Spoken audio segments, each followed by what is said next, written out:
guys, welcome back to the Fermented World channel. This is take 2 of the hydrometer test on the double IPA. So the first time I did it, it was at 1.020. So we're going to take another hydrometer reading today. We're going to check if it's at the point where we can add these dry hops. Big pack of hops here, 160 grams. We have got Citra, Sabro, Idaho 7 and Cashmere. So yeah, just take a hydrometer reading. And if we do manage to get the gravity where we wanted it, then happily we can add the dry hops then. Now, I mean, I tasted this the other day and I passed a sample out to a friend, and I cannot lie to you, yeah, this is amazing without them hops in. So it's going to be just magic. It's still bubbling away, which is good. So straight in, hydrometer reading. The important part. You could do this beer without those extra hops, without the 160 extra hops in there, and it'd still be absolutely banging. It's an absolute juice bomb, as described.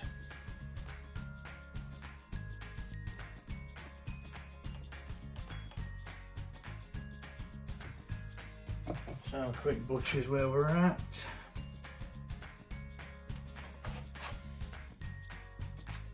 Okay, so we're still at the same amount. So it hasn't really fermented anymore within the last 3 days. So I'm just going to bang the hops in because I don't think it's going to ferment anymore. I will have another quick taste though. The only problem with it being that much of a high gravity could very well be that, oh good God.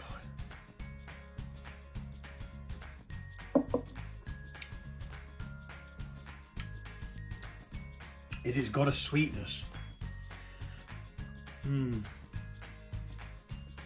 This has all been sterilised, so it's going back in. I'm certainly not wasting 100 ml, and I don't want to drink it because it's still got active yeast in. So yeah, we're going to add the hops. I'm happy that that is sufficiently finished. It's still at the 20 mark after 3 days. It's going to sit for another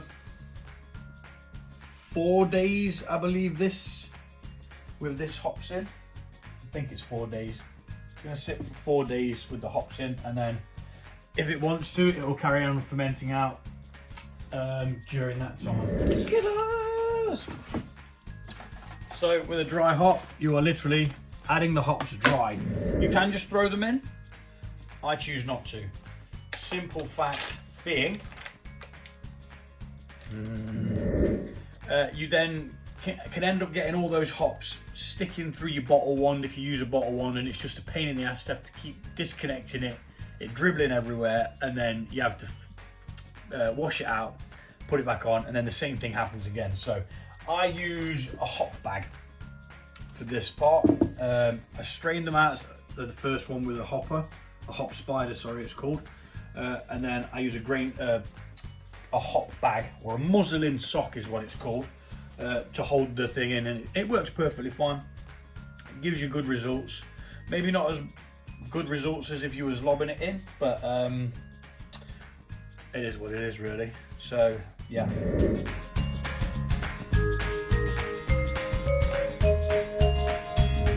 And with this being the same gravity that it was 3 days ago when I checked it last, chances are it's finished fermenting, and whatever's left in there are unfermentables, which means we might get something a little bit sweeter than what they've got. But into your hop bag, tip in all your hops. This is a mixture of 4 different hops. Make sure you've got it all. It smells absolutely lovely. And then loosely right at the end, you tie a knot in the bag. Loosely, because you're going to want to be able to open it and reuse your bag another time, if you so wish. Sometimes I just throw them because they're a pain in the backside to wash.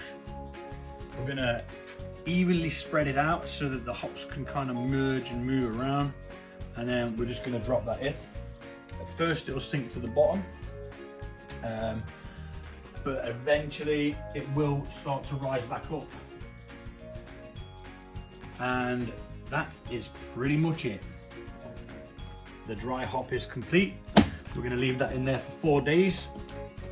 Just make sure this is all sealed back off. And this is now going to go, I was supposed to chill it, but what I'm going to do is I'm going to put the hops in now, and then I'm going to move it to the place where I store all of my beverages. It's like a converted outhouse into a utility room, so it's actually quite cold out there, around 12 degrees, which is what this is wanting to sit at. So that's what we're going to do now. This is going to go out there 4 days time, and then we're going to bottle it. Thanks for watching.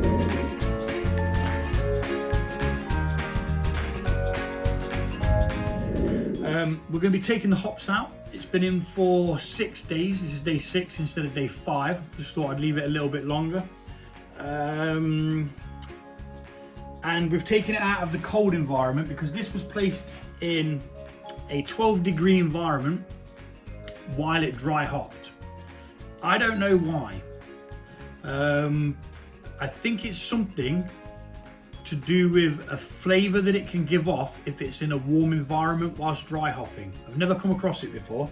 I will ask the chaps at Brew Day, or maybe even Shiny themselves, or I'll ask both of them and see if they both give me the same answer. So we're going to be taking the hops out regardless. Now, funnily enough, this has still been fermenting, or at least bubbling away, while it's been in a 10 to 12 degree environment. It's been out in the store where I store all of my beer and stuff like that, which is technically an outbuilding attached to the house, like a utility room, but it's single brick, so it's cold out there. So that's going to go on there. Oh my goodness. That smells so freaking nice. Oh, let's get a bit of that. Oh, I'm going to catch the wire. Let's unplug the wire. That'd help. It's not doing anything anyway. Oh my giddy aunt. That smells absolutely flipping gorgeous. It smells like you've just opened a can of craft beer. I shit you not. So, that said, we're going to take this hop bag and gently, we're going to try and get as much of the juices out of this as possible. My hands are clean. I have washed them in sterilising water, so just be sure to do that if you are doing this. Some people won't do this, but I'm not willing to lose out on any of the beer, to be honest. I'd rather know that I tried to get as much beer out as possible. Now, it is really cold. It's kind of like drinkable temperature, which I've never had to do that before. So I'm putting it really, really low down to the liquid so that it doesn't cause any oxygen when it trickles in. I mean, let's face it, we don't want to waste this. It's a damn good beer, or it will be when it's finished. Next phase is bottling, but I'm going to let it come up to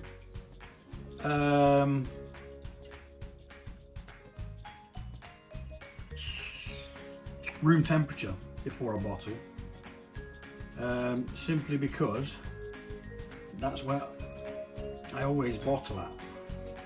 Right, we've got as much as we're going to get out of that. Quick rinse of the hands because we've got hops and oils all over it. Yes, we probably lost about half a litre to the hops again, which is why I wanted to put it back in. So we're going to take a hydrometer reading.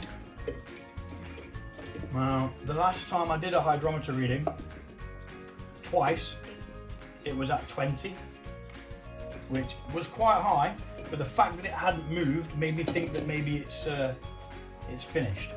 But it's been bubbling away, so we shall see what we have now, and we'll see whether we're going to be any lower. By rights it should be, but you don't know until you know, you know?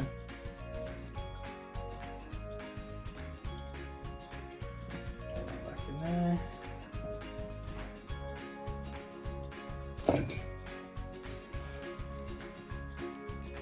So we are at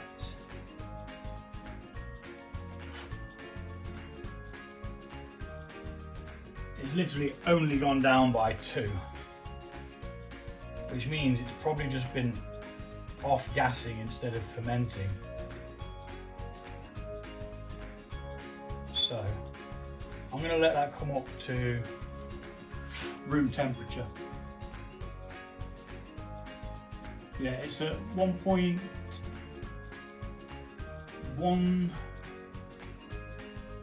No, it's at 1.018. So it literally hasn't fermented all that much. Let's have a little taste now. It's had the dry hops in. I mean, it tasted banging before the dry hops even went in. And it is nice and hazy, but also sort of see-through, which is good because it's a hazy beer, so we will be bottling it without any finings. But the fact that it hasn't bloody gone down anymore is bothering me, because I diluted this thinking it was going to be stupidly high. But if it's, oh my gosh, if it's stuck at near the 20 mark, it means that we're not going to get the ABV that we thought we were going to get. We're going to end up getting considerably less.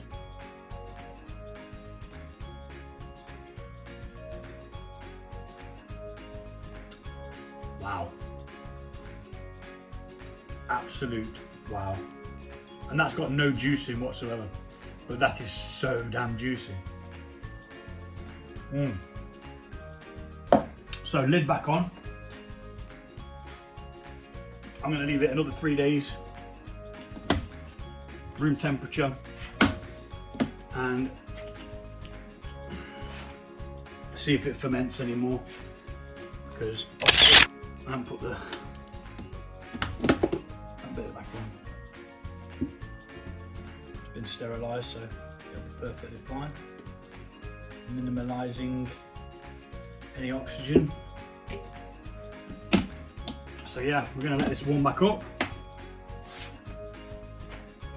and hopefully, fingers crossed, it will ferment some more, because all it's fermented is another 2, which means I'll find out what we're sat at the moment and put it on the video.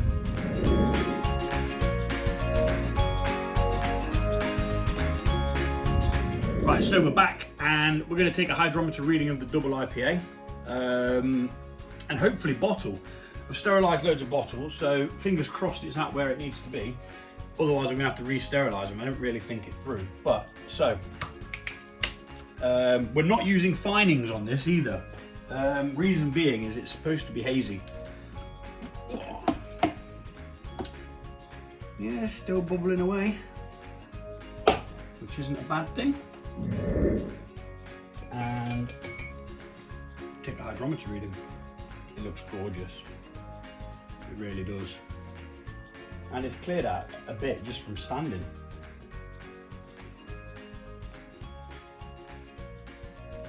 We're looking for about 13 fermentable points is what it should be. So let's have a look. So it's at 14, which is only 1 point off what we want it to be at. So we're going to bottle this beast. So very carefully put that back in there.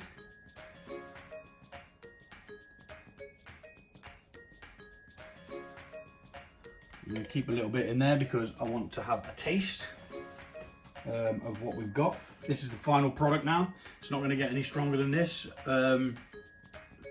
It may carry on a little bit, but we're going to bottle this, and whatever's left in there to ferment will be what gives us our bottle conditioning. So we're going to get ready to bottle. So we're down here now. What we do is we're going to get the bottle wand. We're going to attach it to the tap there, and we're going to open it up. It's going to come through extremely cloudy, possibly with a lot of clag from what's settled out on it, but we're not worried about that. Not worried about that at all. Eventually it'll flow clear. But again, this is a hazy beer, so it's going to be hazy. Yeah, it's flowing lovely now. Looks all right. 20 odd bottles of this to bottle, so I'm going to do a couple in real time, and then, as always, I'm going to speed the rest up. Because let's face it, you don't want to see me bottling 20 odd bottles of beer, do you? Because that would be pretty boring. But at least I can see in them today. No artificial light, which is another good reason why to get it done sooner rather than later. After we've bottled, we're going to move over to the table, and we're going to prime these with a small amount of table sugar. And what that's going to do is it's going to allow us to have a carbonation. I need my little drips bucket because I forgot to put it down. And all them drips are going on the floor now. Yeah, you know it. And I'll do one more. So yeah, we're going to go over there and we will get it primed with a bit of sugar, let it carbonate.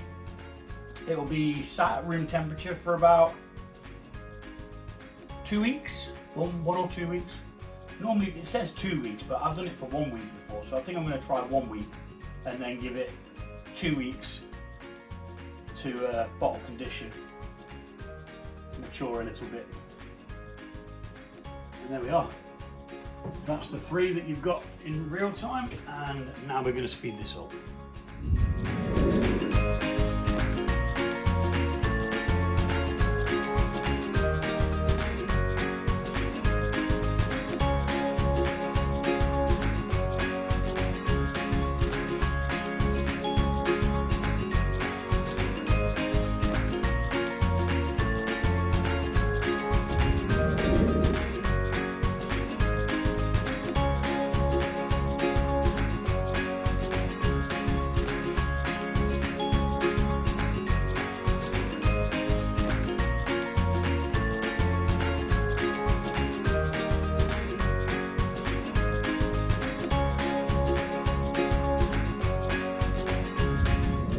Right then, so what we do at this point is we add a small amount of sugar.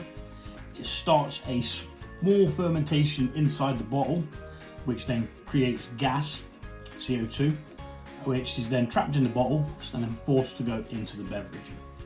So I'll do a couple in real time. You really need to get a half a teaspoon measurer. So this is a quarter teaspoon, so we need 2 of these. I'm going for a low carbonation on this because the style isn't really a very fizzy. Double IPAs aren't all that fizzy, you see. So this is what you do. You just get your sugar, normally a teaspoon, but we're doing half a teaspoon, and you just pop your sugar in, like so. Let's speed the rest up.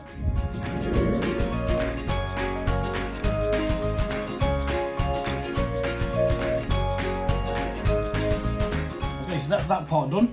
Now what we're going to do is we're going to cap these off and gently tilt it upside down and then back again. And we'll do that with each individual one, and then we'll get these labelled up as to what they are, what date they were bottled, ABV, and yeah, they're going to sit for, I'm going to say about a week, maybe 1 or 2 weeks, depending on how urgently I need the beer, really. And during that, it will start this fermentation that I was telling you about inside there, creating the gas that's going to carbonate it, and just maturing a little bit as well. Left in a sterile environment, it's just going to mellow out, taste great, and get a bit of carbonation in it. So before I do go, it's very, very important to not over carbonate these. You put too much sugar in, first of all, it might not even be able to ferment all of the sugar that's in there, and you might end up with some residual sweetness. Secondly, your bottles could blow up because they then become pressurized. They can only hold a certain amount of pressure before they go pop. I've not had any explode with beer before. Had a bit of an issue with a mead that I tried to like create a style of a braggot, which is a beer mead, kind of hybrid thing. It's basically a beer that's got honey in as a fermentable, or it could also be a mead that's got malted grain extracts from it.